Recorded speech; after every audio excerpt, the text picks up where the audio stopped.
Bom dia, querida igreja. Eu não posso começar a pregar sem dizer da minha alegria de estar aqui de volta, embora são 10 anos. E, claro, muita gente estava naquela noite, não está aqui, mas também é uma alegria rever alguns. Ver essa família querida que é do Fábio, pastor Fábio. Tão bom ver vocês. Especial para mim, vocês fazem parte também de uma época muito especial na minha vida ali no Morumbi. Eu lembro quando o Fábio falou que ia mudar, ia para Vinhedo. Eu falei assim, não sei se você lembra disso. Eu falei, Fábio, você sai e dá um tiro no meu pé. Mas, se é isso que Deus mostrou para você, você tem todo o nosso apoio. E é muito especial ver você e sua família aqui. Muito obrigado por vocês, são inspiração para mim. Obrigado também pelo louvor que nós participamos. Estava ali conversando com o pastor Lucas. O pastor Lucas é nosso pastor de jovens. Lucas, fica em pé, acho que nem todo mundo te conhece aqui. Ele é o pastor. Eu disse nossa igreja porque não é mais nossa igreja. Estou aposentado, entre aspas, dia 29 de junho, foi o meu último domingo na igreja como pastor. E, literalmente, eu estava lembrando, eu estava tão empolgado cantando com os irmãos que é a primeira vez que eu estou numa igreja depois que eu saí. Minha esposa fez uma cirurgia de coração muito séria. Está ainda convalescendo, por isso que ela não está aqui. E eu estava com saudade de sentar e cantar como eu cantei hoje de manhã. Então, muito obrigado pela alegria de estar aqui com vocês. E me inspirou também. 125 anos. E o que é que a gente pode dar de presente para Deus numa época como esta? Lembro logo quando eu casei, com 2 ou 3 anos de casado, nós morávamos num certo lugar muito distante da estrada, no acampamento Palavra da Vida. E ganhava muito pouco, nada errado ganhar pouco. Mas eu juntei um dinheirinho para comprar para minha esposa duas de rosas colombianas. Cheio de romance, cheio de dar um presente para ela, que ela nunca mais vai esquecer. Nós temos um bebê, e quando eu cheguei em casa, segurando aquelas duas, mal consegui segurar 2 de rosas, e trouxe para ela, achando que ela se ajoelhar aos meus pés e falar que eu te amo, ela falou, obrigado. Aí eu fiquei achando estranho, o amor foi embora, por 3 anos de casado, já foi embora o amor. Mas, bom, a noite passou, cheguei de manhã, acordamos, eu fiz o café para ganhar mais ponto ainda. E aí eu vi que ela tinha colocado as rosas num jarro lá. E eu falei, tive a coragem de perguntar, obrigado, meu irmão, obrigado. Eu falei assim, você gostou das rosas? Ela falou, gostei. Eu falei, o que é que está errado? Minha esposa é japonesa e vai sempre direto ao ponto. Ela falou, bem, eu sei que você me ama. E muito obrigado pelas... E eu sei que custou uma nota para você, não sei onde você tirou esse dinheiro, mas... Você está querendo dizer que você me ama, mas... Sabe uma coisa que eu vou me sentir amado? Eu falei, pode dizer, pode dizer. Ela falou, quando você acorda comigo de madrugada, troca a fralda do bebê comigo, limpa o bebê, isso é amor. Eu vou tentar melhorar. Então, às vezes a gente quer, qual é o melhor presente que eu posso dar para alguém? Agora eu posso ter outras ilustrações muito reais. Alguns anos atrás, um sheik do Catar, ele deu um avião de presente para sua esposa, que talvez ela nunca usou. 350 milhões de reais. É um presente, né? Não sei se você sabe a história do Taj Mahal na Índia, custou no dinheiro de hoje cerca de 850 milhões de reais, quase 1 bilhão. E a esposa talvez nunca usou. Quem usa é a gente, quem vai lá. Né? Ou coisa mais recente, se gosta de futebol, o David Beckham, que jogou no Real Madrid, ele deu um anel de brilhantes de 8 milhões de dólares para a esposa. Presente. Agora, em 125 anos, quando estamos celebrando 125 anos de igreja, qual o melhor presente que eu posso dar para Deus? De modo que aquilo que você vive se perpetue, se Jesus não voltar, daqui a 100 anos possamos, como o pastor Fábio orou, uma igreja que acolhe, que ama, que reflete Jesus. Tem muito a ver com que presente eu posso continuar dando, não somente uma vez por ano, não somente nesse mês de outubro, mas sempre. Qual o melhor presente? Se você quiser abrir comigo, então, na carta aos Romanos, capítulo 12 de Romanos. Eu creio que é um dos versículos que você já deve ter decorado alguma vez na sua vida, esses 2 versículos. Vamos trabalhar nele hoje de manhã.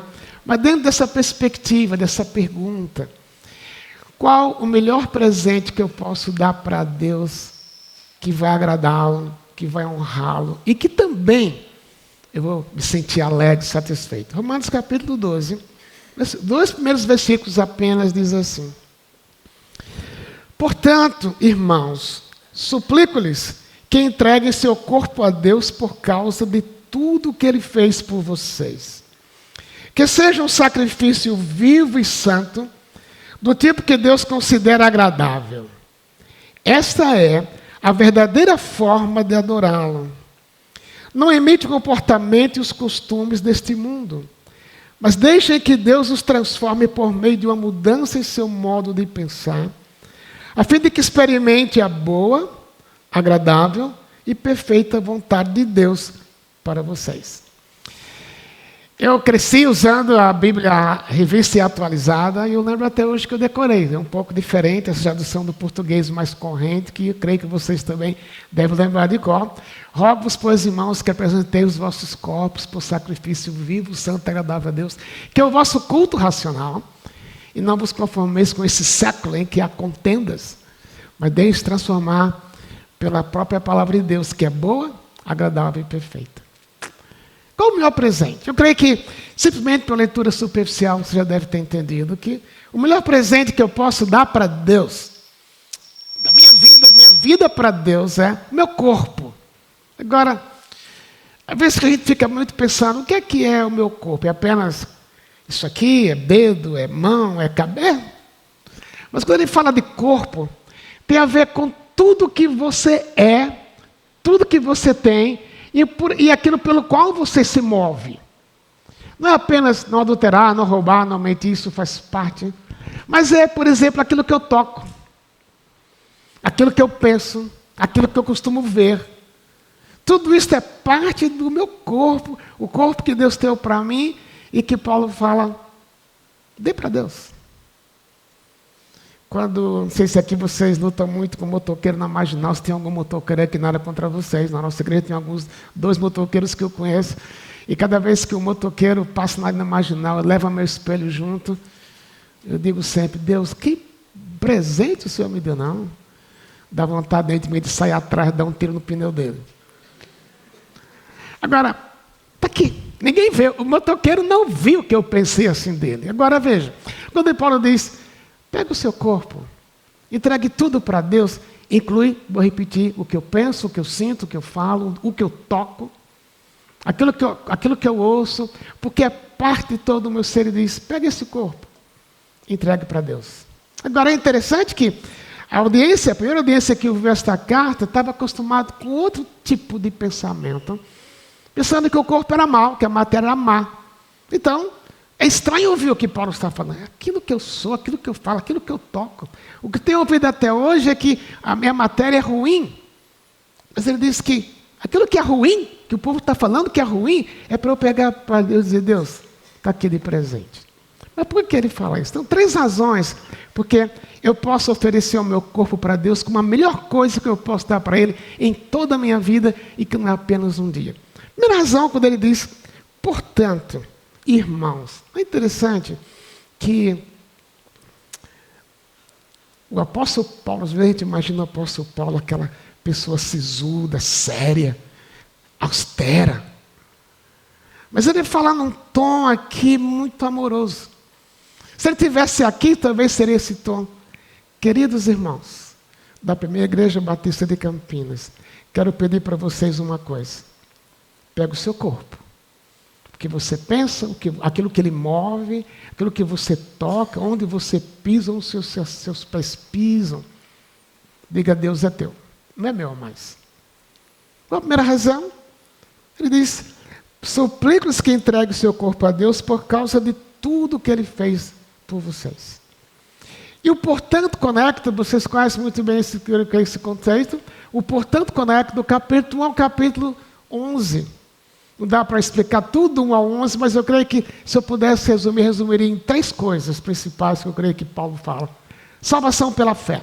Éramos perdidos longe de Deus, mas Deus nos viu antes da fundação do mundo, resolveu enviar Jesus para morrer em nosso lugar, e se eu creio nisso que Jesus fez por mim, Capítulo 5, eu fui justificado pela fé. Não pelo que eu fiz, não pelo que eu venho a fazer, mas porque eu creio em Jesus. Daí no capítulo 8, dando um pulo, fala que nada, nenhuma condenação há para os que estão em Cristo Jesus. Esse trecho é muito forte, quando coloca a partir do que eu vou explicar, porque olhando para essa perspectiva, não há nada na sua vida, na minha vida, que Jesus não tenha tratado na cruz. Eu creio que qualquer pastor, 2 funerais são muito difíceis de fazer, funeral de bebê e funeral de pessoa que suicidou-se. É muito delicado. Porque eu sempre fico esperando todos os funerais que eu fiz de pessoas suicidadas. A primeira pergunta que os pais fazem, se o filho morreu, pergunta para mim, pastor, onde está o meu filho? Onde está o meu filho? Eu lembro de um casal, era mais próximo, eu falei, acho que a sua pergunta é mais direta. Não é onde está seu filho. Pergunta literalmente, seu filho foi para o inferno? Esse casal falou, a gente não tem coragem de perguntar. Aí eu falei, meu irmão, minha irmã, eu conheci seu filho. Ele conhecia Jesus, conhecia. Não há nenhum pecado. Que o sangue, claro, tirar a própria vida é um pecado. Mas não há nenhum pecado que o sangue de Jesus não tenha lhe dado na cruz. Nenhuma condenação há para os que estão em Cristo Jesus. Por isso, ele diz aqui, é por causa da misericórdia de Deus que eu estou dizendo, pegue o seu corpo, entregue para Deus. Onde você estaria hoje se Jesus não tivesse morrido por você? Com uma linguagem mais popular, algumas pessoas falam, eu estava no hospital, eu vou referir outras vezes a minha esposa no hospital, mas estava junto com a família esperando a cirurgia, terminar a cirurgia, estava na sala de espera, horas não passavam, o relógio, parecia que o relógio parava, o ponteiro não andava, e a pessoa comentou, sua esposa, quem está sendo operado? Eu falei, é minha esposa. A pessoa falou assim, só Jesus na causa, né? Aí eu pensei, se com Jesus é difícil, avalie sem Jesus na causa. Agora, quando eu lembro, olha o que Jesus fez por mim, não somente perdoou os meus pecados na cruz, mas Ele me deu para você, deu para mim, a capacidade de atravessar dias difíceis e não desistir. Então, essa era a razão, Deus é misericordioso. O conceito da palavra misericórdia é tão interessante, que Deus não somente a palavra bondade e misericórdia muitas vezes se confunde, ou compaixão, são sinônimos muitas vezes. Mas quando ele fala de misericórdia, tem a ver com Deus não somente viu o que você precisava, o que você precisa, ou o que você vai precisar no futuro, mas por causa da misericórdia dele, Deus se move, Deus age para tocar na sua vida e suprir o que você precisa. Isso é misericórdia. Então, por causa dessa misericórdia, eu posso dizer, Deus, não por obrigação, mas porque eu te amo, aqui está o meu corpo. Deixa-me repetir, quando ele fala de corpo, é o que eu penso, é o que eu sinto, é o que me move, é onde eu toco, onde eu piso, é todo o meu ser. Deus está dizendo, eu quero. Por quê? Porque eu fui misericordioso com você. Mas há uma segunda razão. Na segunda leitura diz assim, por causa de tudo que Ele fez por vocês, que seja um sacrifício vivo e santo, do tipo que Deus considera agradável. Esta é a verdadeira forma de adorá-lo. A tradução mais antiga diz assim, porque este é o vosso culto racional. Então eu pego o meu corpo e entrego para Deus, porque é a minha forma de cultuar a Deus, da forma mais lógica que eu posso pensar. Não é uma coisa simplesmente que eu sinto, muito menos por obrigação, mas já levando em conta que Deus é misericordioso, a coisa que é mais sensata, que é mais normal, seria que Deus aqui está o meu corpo. Isto é um sacrifício. Agora, eu creio que muitas vezes a gente pensa em sacrifício como aquela coisinha, eu vou sofrer, eu vou me esmagar, eu vou me cortar. Ok, algumas vezes sacrifício tem a ver com isso, mas quando eu penso e fico imaginando, quem leu pela primeira vez essa carta, uma boa parte da audiência era judaica, deve ter lembrado do Antigo Testamento. Fazia um templo, pegava se aqui fosse um cordeiro, sem mácula, puro, primogênito, entregava no templo. Mas aquele cordeiro era morto. Mas eu fico pensando, na hora que a pessoa estava levando o cordeiro para o templo, era a ovelha mais cara que eles tinham, a mais pura, eu fico imaginando, ele andando para o templo ou para o tabernáculo, eu vou entregar isso aqui, mas isso custou para mim. Eu fico imaginando se ele pensou assim, olha, a lã dessa ovelha ia me dar muita grana, e eu ter que entregar. E na hora que ele entregava a ovelha no templo ou no tabernáculo, e ele via a ovelha sendo sacrificada, simbolizando Jesus no futuro, nunca mais ele ia saber dessa ovelha. Morreu. Pensando na gente, quando ele fala sacrifício, não é que você vai fazer alguma coisa para ganhar alguma coisa de Deus, mas é o seguinte, a minha vida, que eu tentava controlar, viver apenas para o meu prazer, isto morreu. Assim como aquela ovelha no Antigo Testamento morria, ele tinha que entregar, não tinha que ficar pensando, eu podia ter vendido aquela lã. Não. Entregou. Por isso Paulo fala na carta aos Filipenses, né? Para mim viver é Cristo e morrer é ganho. Entreguei.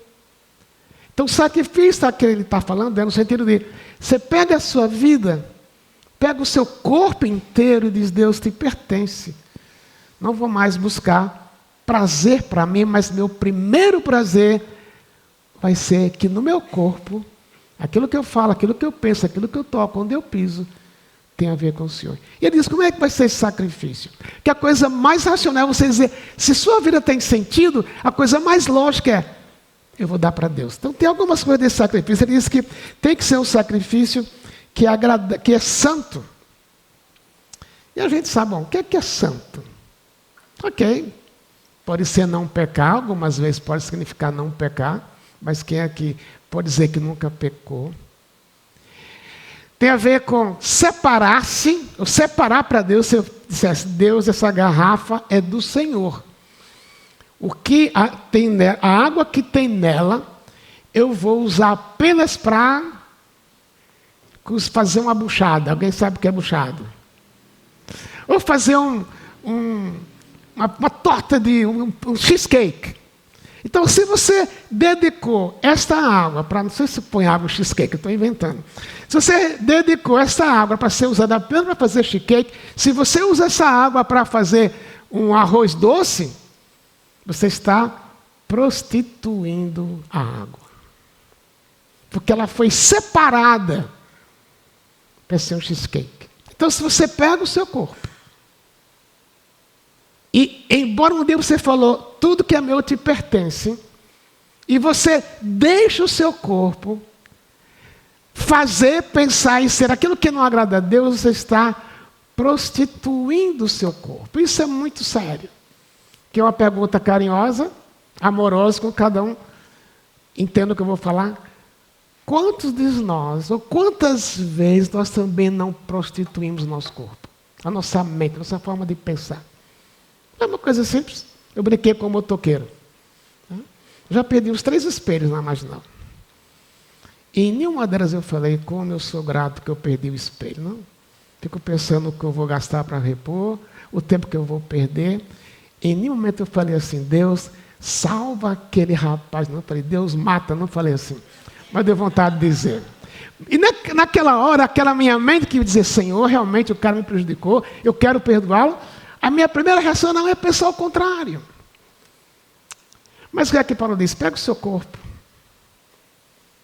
e faça dele algo que é santo, separado. Mas tem um detalhe na palavra santidade que vai mais além. Porque santidade também carrega a ideia de fazer Deus na minha vida, na sua vida, acima de tudo. Na oração chamada Pai Nosso, Jesus falou para a gente orar assim, Pai, nós que estás no céu, santificado seja o teu nome. Aí você pode perguntar, mas eu tenho como santificar mais Deus do que Deus é? Não. Mas o que ele está falando, faça de tal forma que a sua oração seja, Deus, faça com que na minha vida Deus esteja acima do que acima.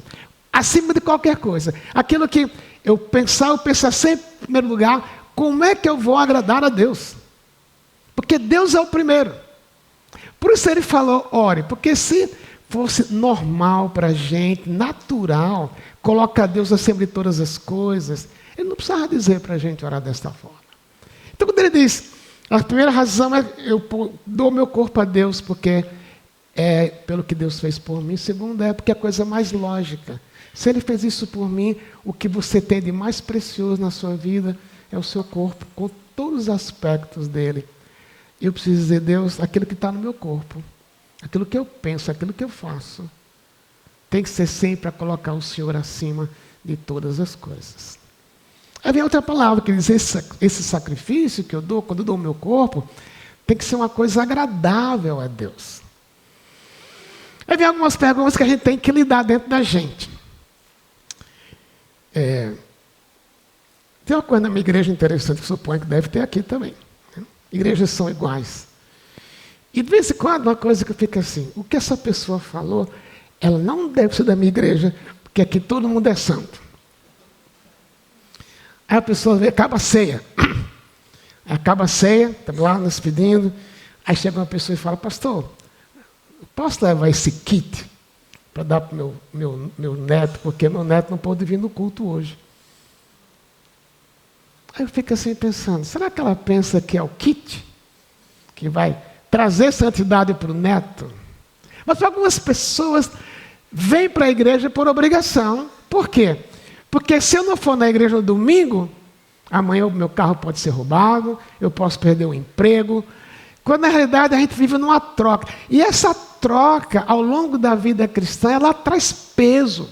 Ou quando damos a nossa oferta, você resolve ser um dizimista, ou você resolve dar 5%, ou 20%, ou 100%. E quando você dá menos aquele mês, você pensa, eu tenho que dar o que eu tenho prometido, porque senão Deus vai me castigar. Isso vira peso. Mas quando a gente faz, pensando, olha o que Deus fez por mim. Ele deu o próprio filho dele para morrer no meu lugar na cruz. O que é mais lógico para mim é dizer tudo que eu tenho do Senhor, eu vou fazer porque eu te amo. Minha esposa estava convalescendo da cirurgia, né? E eu aprendi a fazer muita coisa. Não é que eu não aprendi, eu tive que fazer. Agora eu sei fazer café na cafeteira, sei fritar ovo, ela não pode fazer, ela não está indo para a cozinha, porque tem perigo. E estou pondo roupa para lavar, estou limpando o chão. Virei. Qual é a minha profissão? Hoje sou doméstico, eu sou do lar hoje. Aí um dia, a senhora perguntou para mim, eu falei, bem, ela falou assim, bem, muito obrigado. Você está cuidando tanto de mim, olha, você está cuidando da casa. Muito obrigado. Aí ela falou assim, por que você está fazendo? Eu falei assim, eu sou seu marido. Ela falou assim, posso falar uma coisa? Eu falei, pode. Ela falou, seria tão bom eu ouvir que você faz porque você me ama. Aí eu falei, eu podia dormir sem essa, né? Agora, se eu faço porque simplesmente eu sou marido por obrigação, um dia cansa. Eu vou pedir que ela contrate alguém para ajudar em casa. Assim é na igreja, assim com o Senhor Jesus. Se eu vou ir para a igreja porque eu tenho que, isso cansa. E na realidade eu estou trocando com Deus. O que eu preciso fazer, Deus? O Senhor sabe que hoje eu não estou afim de ir para a igreja. Ok, você é livre. Você não vai aumentar ou diminuir o amor de Deus, você não vem. Mas se você vier por obrigação, diga, Deus, eu quero ser sincero com o Senhor. Eu estou debaixo de um legalismo ainda. Mas eu quero encontrar os irmãos, eu quero crescer, quero ouvir a tua palavra. Isso vai nos libertando daquela pressão. Eu vivi num ambiente muito legalista, no meu tempo de criança e adolescente também. Eu estudei fora do país e no primeiro culto que eu fui na igreja, que estava nos acolhendo, o pastor falou assim, meus irmãos, nós queremos que os irmãos orassem por fulano e tal, vou chamar do Bill, que orasse pelo Bill. O Bill está hoje pescando. Ele levou um vizinho dele para pescar com ele, porque é na expectativa de que lá na pescaria ele possa testemunhar de Jesus. Vamos orar por ele. Eu falei, o cara não vem na igreja. Além de não vir, eu tenho que orar por ele. Olha como era, meus irmãos, a minha cabeça. E um sacrifício agradável É quando eu pego o meu corpo e digo, Deus, não estou tão preocupado com o que eu vou perder. Mas o que eu queria que isso fosse uma coisa que eu posso fazer para o Senhor, de todo o coração. Porque é isso que o Senhor merece. Ter um culto de mim mesmo ou de mim mesma para o Senhor. Por causa do que o Senhor fez para mim. E eu pego o meu corpo e entrego como um sacrifício. Sabendo que na hora que eu entrego, eu estou pronta a perder aquilo que eu gostava de fazer, mas não é o que o Senhor gosta. E eu não tenho como, mas está aqui. Então, por que é que a gente oferece o corpo a Deus? Porque Ele morreu por mim, Jesus morreu por mim, por causa da misericórdia dele. Com razão, porque é o mais lógico. O que é mais lógico? Seria mais lógico para o seu filho, que está em casa ainda, dizer para você, pai, muito obrigado, porque até hoje, depois de 20 anos em casa, o senhor nunca cobrou um aluguel. Você dizer muito obrigado. Ainda desse meu filho mais velho que estava agradecendo assim, pai, obrigado, porque eu não pago aluguel. Eu falei, você não paga porque você quer, você poderia pagar muito bem. Agora, o normal eu estou aqui, água, luz, telefone, não, telefone ele paga, internet, gasolina, às vezes uso o meu carro. O mais normal seria dizer, pai, o que o senhor precisa? Deus não precisa do que eu faço para Ele, mas Deus se agrada quando no meu coração, no seu coração, existe gratidão. Por isso a ideia de meu corpo. Vou repetir, desculpa repetir. Onde eu toco, onde eu falo, o que eu penso, o que eu sinto. Eu digo, está errado. Já teve ciúmes de alguém? Não, né? Só o pastor. Não, o pastor não tem ciúmes. O pastor não tem ciúmes de quem prega melhor do que ele. A gente tem ciúmes, a gente tem inveja. E às vezes nos preocupamos muito com o exterior. Mas aqui Paulo está falando de uma coisa que vem de dentro. Talvez eu nunca adulterei, nunca roubei, nunca matei. Mas quantas vezes eu tive vontade de revidar uma ofensa? Quantas vezes eu tive vontade de Deus, castiga, eu não posso castigar. Orar como Davi orou, arranca os dentes dos meus inimigos. Ninguém sabe, ninguém vê, mas eu sei, e você sabe. Então é nessa hora que eu tenho que dizer, Deus, isso que eu estou sentindo não vem do Espírito Santo que habita em mim. Não vem da oferta que eu disse, aqui está o meu corpo.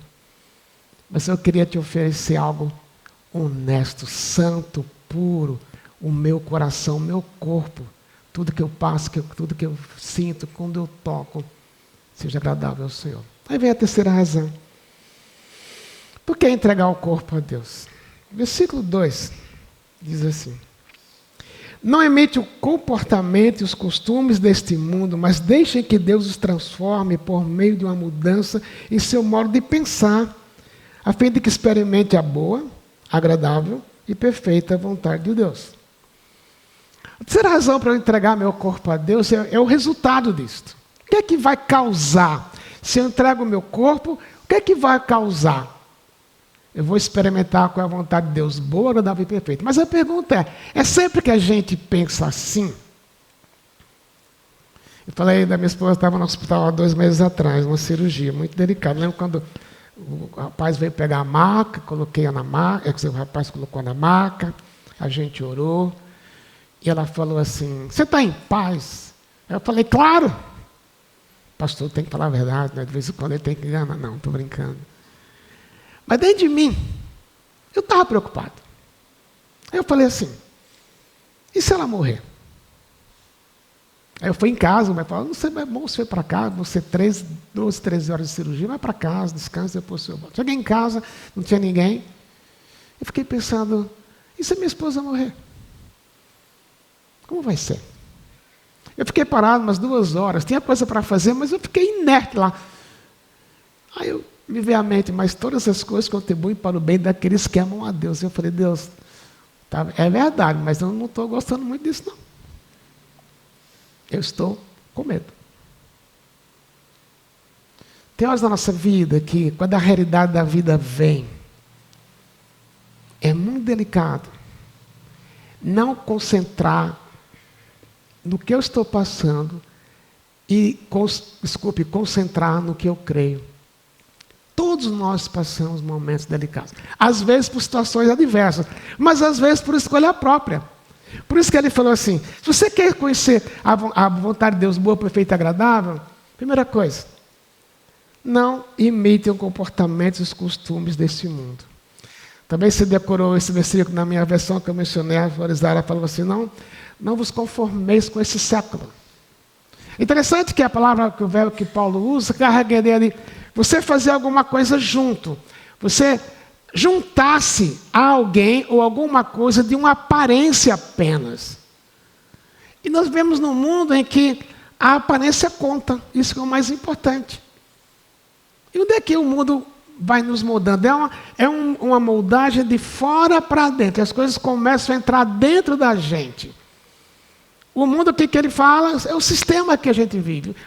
Qual é o sistema que o mundo usa para nos afastar de Deus? Ele está falando, pare de falar. O verbo que ele usa, a forma como está o verbo, tem um prefixo antes. Pare de pensar como o mundo pensa.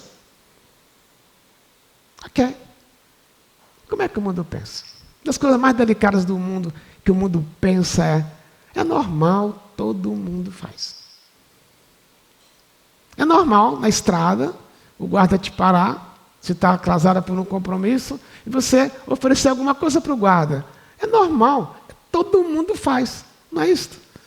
Todo mundo aqui não, todo mundo lá fora. Porque tem algumas coisas que para a gente, ao longo da nossa vida, aquilo que era normal, passa a ser normal. Eu tenho um amigo que foi demitido por o erro não foi dele, mas ele foi resultado culpado. Um funcionário dele trabalhava debaixo dele, numa empresa grande aqui em São Paulo, lá em São Paulo. Ele era diretor financeiro da empresa e tinha um cartão ilimitado, sem limites. E ele deu para o funcionário dele, uma viagem que fazia trabalho, usa o cartão, sem limites. E o rapaz usou o cartão e publicou no Facebook que, jantando com outras pessoas, jantando com outra pessoa, põe no Facebook. Aí o diretor desse meu amigo nos Estados Unidos pegou a foto e falou, o que é que fulano está fazendo nos Estados Unidos? Ele está a trabalho. Você checou a fatura do cartão? Ele falou, chequei, dentro do limite. Ele falou, mas você percebeu que tem algumas vezes, alguns lugares que ele foi, que a conta foi para 2? Um amigo falou, não. Aí o cara falou, você devia ter olhado. Ele foi demitido por causa disso. Ele e o funcionário dele. Qual foi a linguagem do funcionário para ele? Mas todo mundo faz. Eu levei minha namorada e paguei tudo. Está dentro do limite do cartão. É normal. Então Paulo diz, não deixe que a maneira como o mundo pensa faça você pensar da mesma forma.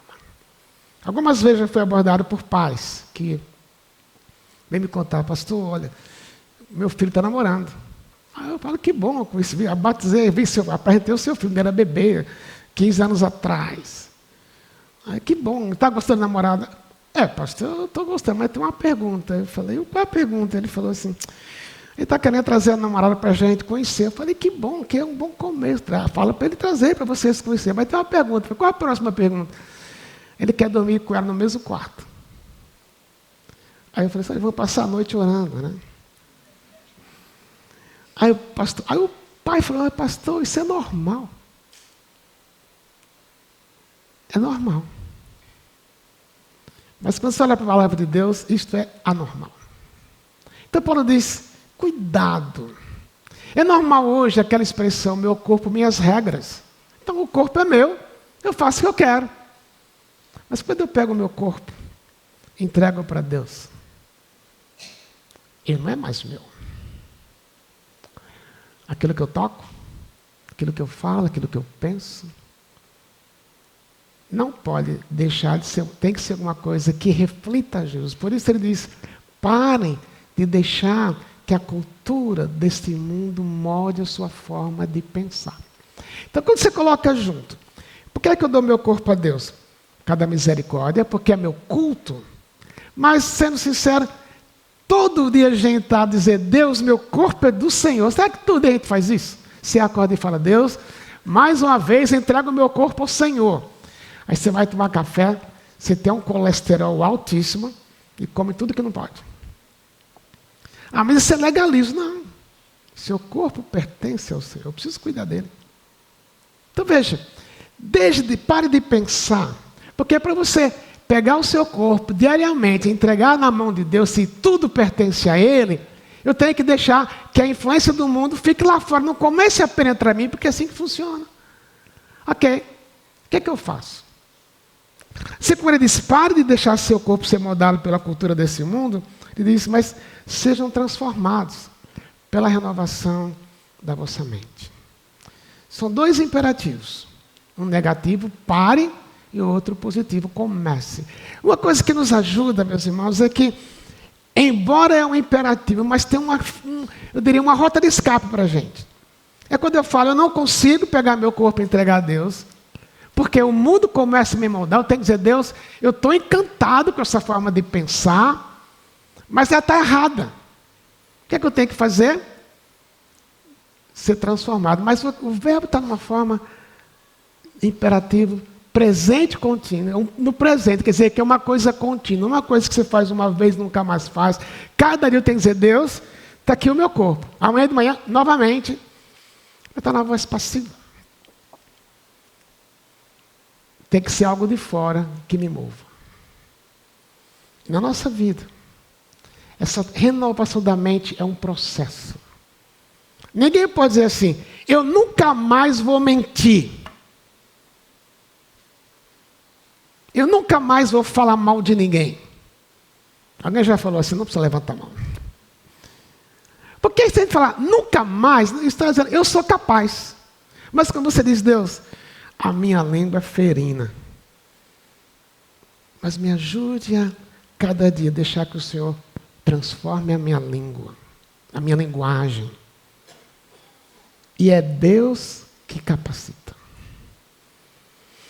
Lembro que faz 2 semanas eu estou trabalhando nesse texto, um pouco mais, já tinha pregado esse texto um tempo atrás. Mas o que me ajudou muito é pensar, tem algumas coisas na minha vida que eu sei que Deus tem que mudar. Uma forma de pensar. Coisas que ninguém vê, mas eu sei. Eu falei, Deus, obrigado, porque pela primeira vez eu compreendi que está numa voz passiva, que é o Senhor que produz em mim, não sou eu que causo. Uma coisa mais gostosa, você conhece mesmo a história da largata que é transformada em borboleta. Você já viu uma largata nesse processo? Você viu talvez algumas vezes a lagarta se contorcendo dentro do casulo. Se você for lá e disser assim, eu vou ajudar, ajudar a pegar um canivetezinho e ajudar a cortar um pouco do casulo lá, acaba o processo, ela morre. Que tem um tempo. Mas não quer dizer que, por seu tempo, a lagarta fica de braços cruzados. Ela se esforça. Então, quando ele fala assim, pare de deixar que o mundo molde você. Deixe-se pensar junto com o mundo. Mas seja transformado. É Deus que causa, tem que entender. Há um processo. E às vezes o processo é dolorido. Às vezes o processo implica abrir mão de alguma coisa que você faz há tanto tempo que você nunca pensou que estava errado. É um processo. Que cada dia eu tenho que dizer a Deus, Deus, me capacita. Porque a minha vontade é justamente ao contrário disto. Eu não consigo. Mas ainda bem que o Espírito Santo, que habita em você, que habita em mim, que habita em nós, nos capacita para passar por esse processo no tempo certo. Às vezes é comigo. Às vezes é com alguém que eu amo, às vezes com alguém na família, que você vê que a pessoa está num caminho totalmente diferente, por mais que você fale, ou por mais que essa pessoa esteja vendo a igreja, você fala, Deus, quando é que ele vai mudar? Eu tenho que dizer, meu papel hoje é apontar, eu ser filho pequeno especialmente, mas ser um filho adulto. Eu tenho 2 filhos adultos, um deles mora conosco ainda, que foi um processo para a gente muito longo, de um dia abrir mão e dizer, não é comigo mais, é com o Senhor. E chegou o dia da transformação.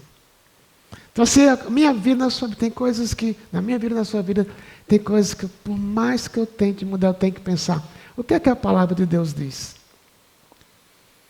Se a palavra de Deus diz é por aqui, eu tenho que dizer, Senhor, eu não estou afim. Mas eu vou depender do Senhor para cada dia, inclusive nessa área, dizer, mude. Agora eu não vou dizer mude e fico de braços cruzados, não. Eu preciso da palavra, do meu tempo com a palavra de Deus. Eu preciso da igreja. Eu preciso, às vezes, de um grupo que me ajude, de um grupo que eu possa dizer, olha, gente, eu tenho esse problema. Eu tenho essa dificuldade. Eu lembro no meu pequeno grupo, uns anos atrás, em que um senhor, eu atendi aquele casal algumas vezes, e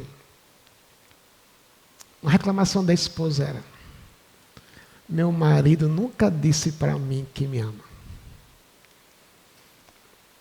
Confissão de pecado aqui. Eu falei, mas está brigando por isso? Porque eu conheci o casal. Muitas vezes vi fazendo por ela algumas coisas que poucos homens fazem. Mas para ela era tão importante ouvir do marido, eu te amo. Aí eu comecei a conversar com ele. Falando, eu vou sair para levar para almoçar algumas vezes. Lá no grupo, pequeno grupo, na reunião aberta, ela falou, como eu queria que meu marido, ela foi infeliz, ela falou isso em público, mas e daí?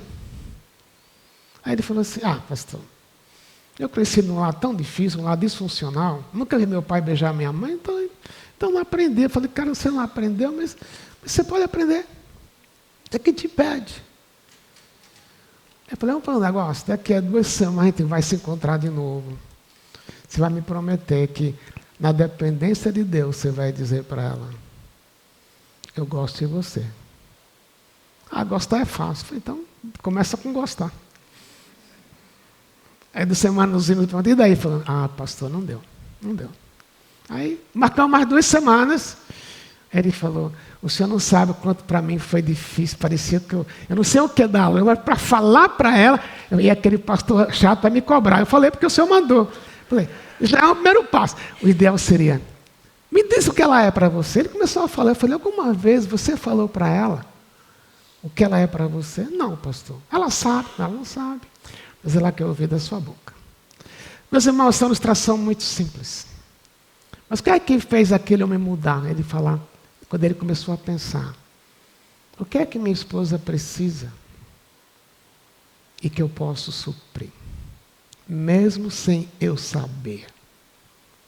Começou com a mudança. Eu estou errado, Deus me capacite. Eu vou dar os primeiros passos. Aí que é o resultado? Descobrir qual é a boa, perfeita e agradável vontade de Deus. Estou estourando o tempo, desculpa. Mas você termina. O que é que essas palavras significam? Primeira palavra boa.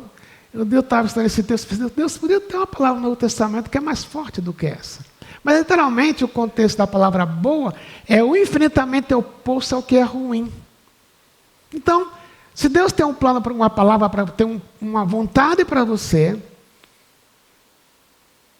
a vontade dele é totalmente infinitamente oposta ao que é ruim.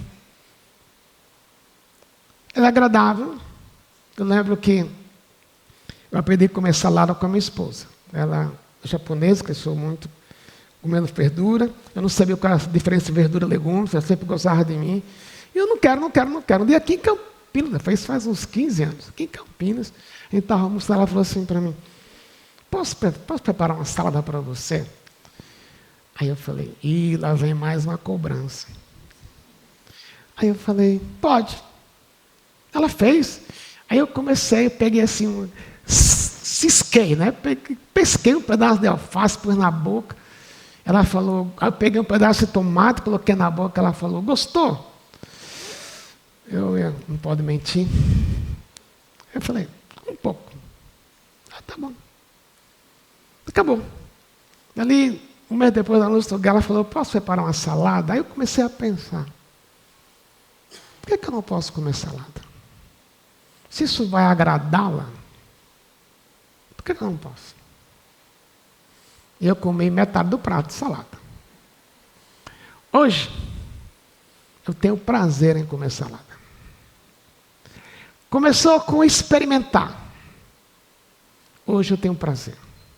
Hoje é agradável. Mas eu tive que ser sincero com ela. Bem, não gosto. Mas eu vou fazer porque eu te amo. Experimentar nem sempre de uma vez por todas, é aos poucos. E tem algumas coisas na nossa vida que aconteceram que você gostaria que nunca houvesse acontecido. E naquele dia, naquela época, alguém falou assim, como um chavão, como um clichê. Lembra, meu irmão, minha irmã, a vontade de Deus é boa, agradável e perfeita. Mas se você já sentiu isso, lembra quando meus filhos estavam bem distantes do Senhor? Alguém falava assim, pastor, mas o senhor sabe, né, que a vontade de Deus é boa, agradável e perfeita. Eu falava assim, eu não falava, dentro de mim eu falava, cala a boca. Não estou vendo nada de bom aqui. Mas a longo prazo, hoje eu posso dizer, não quero passar por aquilo que eu passei. Mas no processo, Deus mudou tanta coisa na minha vida, que eu posso dizer, Deus, valeu. Não quero passar de novo, mas valeu, porque o Senhor tem me mudado desde aquele dia. É promessa. Se eu pego o meu corpo e falei, Deus, eu estou sofrendo com essa situação. Mas aqui está a minha mente. Para eu pensar desta forma, que isso é bom, eu não consigo. Mas a tua palavra diz que o Senhor faça com que todas as coisas contribuam para o bem daqueles que te amam. Se está escrito, hoje eu não posso dizer de coração, eu estou tão feliz, não estou. Mas eu resolvo crer que o Senhor faz com que todas as coisas contribuam para o meu bem. Eu resolvo crer. Aqui está o meu corpo. Duas coisas para terminar. Primeira, uma pergunta. O que é que na sua vida você sabe que tem alguma coisa que você sabe que não agrada a Deus? O que é que na sua vida tem alguma coisa que você sabe que aquilo seja uma forma de pensar, onde suas mãos tocam, onde seus pés pisam, a forma que você acha que você sabe que aquilo não agrada a Deus? Uma pergunta para você pensar. Se Deus revelar para você, isso é parte do seu corpo. Quer dizer, Deus, está aqui, está aqui. A minha vontade é não mudar. Mas pelo fato do Senhor ter morrido por mim na cruz, eu quero oferecer esse culto. Está aqui. Me coloca no processo. E última pergunta, a última lembrança. Jesus foi o primeiro que fez isso. Ele pegou o próprio corpo dele e disse para o Pai, aqui está o meu corpo. Ele falou para você, para nós, cada vez que a gente toma ceia, quando a gente pega o pão, Jesus falou, isto é o meu corpo dado em favor de vocês. E aquele corpo que ele entregou a Deus, no Getsemane, ele falou assim para o Pai, se possível, passa de mim esse cálice, contudo, seja feita a tua vontade. O mesmo Jesus que diz, eu quero o seu corpo. Ele entregou o corpo, ele passou por tudo que você e eu passamos.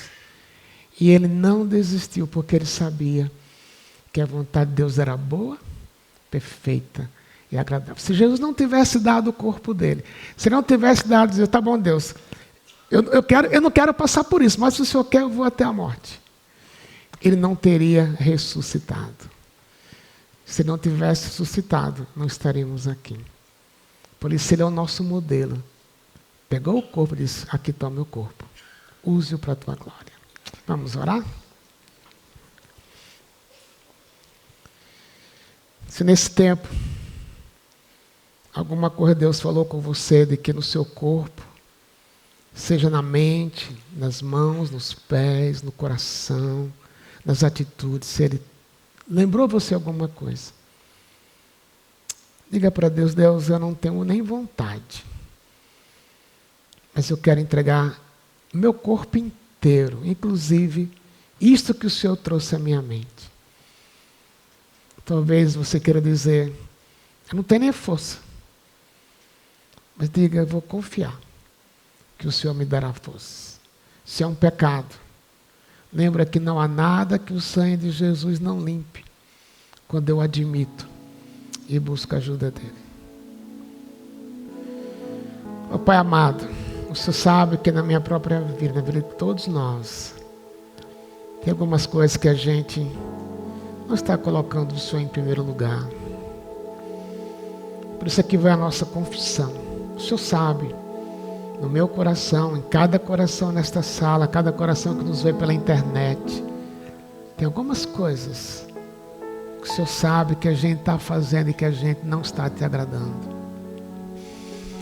Mas nós te pedimos, Pai, que o Senhor nos molde, que o Teu poder penetre em nós para transformar a nossa vida. De modo que, aqui nesta igreja, cada um viva como um presente para o Senhor. E os frutos vão te glorificar. Que o Senhor produza em nós esse desejo diário de pegar o nosso corpo e entregar na Tua mão. Em nome de Jesus oramos, Senhor. Amém.